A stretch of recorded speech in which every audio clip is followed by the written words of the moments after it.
নানা বাড়িতে যে আজকে এত মজার মজার খাবার খাবো সেটা ভাবতেও পারিনি।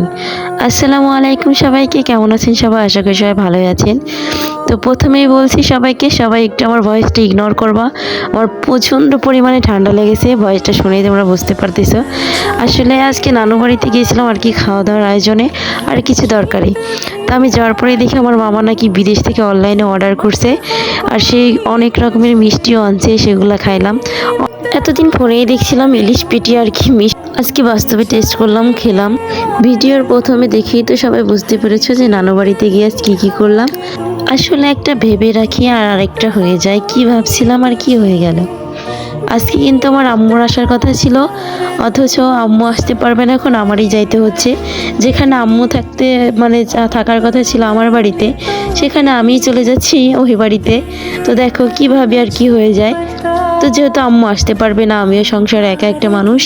তো আমার মেয়ের স্কুলও শুরু হয়ে গেছে, ওকে ক্লাস করিয়ে তারপর হচ্ছে বাড়ির সব কাজকর্ম সেরে তারপরে ওকে নিয়ে বের হয়েছি। এখন কিন্তু জোহরের আজান দিয়ে দিয়েছে বাড়ি থেকেই। তো এই রাস্তা দিয়ে ভিডিও করতেছিলাম আর আমার মেয়ের সাথে বলতেছিলাম যে গেল সপ্তাহে যখন যাচ্ছিলাম এই রাস্তা দিয়ে, ওকে নিয়ে বাড়ি ফিরতেছিলাম, ও ঘুমাই গেছিল। তো গাড়ির মধ্যে থেকে টাকা বের করতে গিয়ে আমার ভুলবশত কারণে ব্যাগের চেনটা খোলা ছিল। তো সেই কারণে আমার ব্যাগের মধ্যে অনেক জিনিসপত্রই ছিল বা থাকে, সেগুলো হারিয়ে গেছে। আমি কখন টের পেয়েছি জানেন? আমি যখন নতুন আম্মুর সাথে ম্যাচিং করে দুটো কাঁকড়া কিনছিলাম। তো রাতের বেলা যখন চুল বাঁধতে গেছি, আমি কিন্তু বিকালে বাড়িতে আসছি, চুল বাঁধতে গিয়ে আর কি আমার মনে পড়ছে যে কাঁকড়াটা দিয়ে বাঁধি। তো তখন দেখি ব্যাগের চেনটা তখনও খোলা, আর তখনই আমার মনে পড়ে।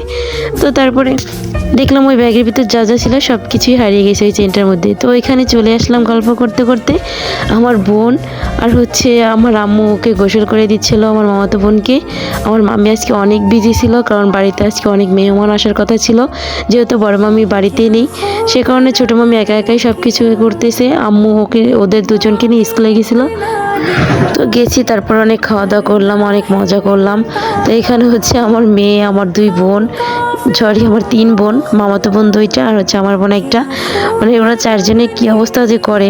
আর এখানে আমি এই চাউলগুলো দেখতেছিলাম, আম্মু আমাকে দিতে চাইছিল, কারণ আমরা আর কি কিনে খাওয়ার অভ্যাস। তো তারপরেও আম্মু আমাকে জোর করে কিছুটা দিয়ে দেয় যে খেতে পারি কিনা। তো সেই কারণে আর কি অনেক কিছু নিয়ে আসতে যেয়ে আমার অনেক লেট হয়ে যাচ্ছিল। তো আমার মেয়ে তো কোথাও গেলে ঘুমায় যায়, সে কারণে আম্মু বলতেছিল থাক, কালকে আম্মু আসলে পরে সেগুলো নিয়ে আসবে। আমি সামান্য কিছু আমার হাজব্যান্ডের জন্য খাবার টাবার নিয়ে বাসায় আসার জন্য রেডি হয়ে সব কিছু গোছগাছ করি। আর তখনই আমার এক আপু আসে, আপু বলতে হচ্ছে আমার আম্মুর খালা। তো উনি আসে ফরিদপুর থেকে, আর উনি মিষ্টি আনছিল। তো সেই মিষ্টি, আমার মেয়ে তো মিষ্টি পছন্দ করে, তো ওর জন্য কিছু মিষ্টি দিয়ে দেয় আমার নানি। আসসালামু আলাইকুম সবাইকে, ভালো থাকবে সবাই।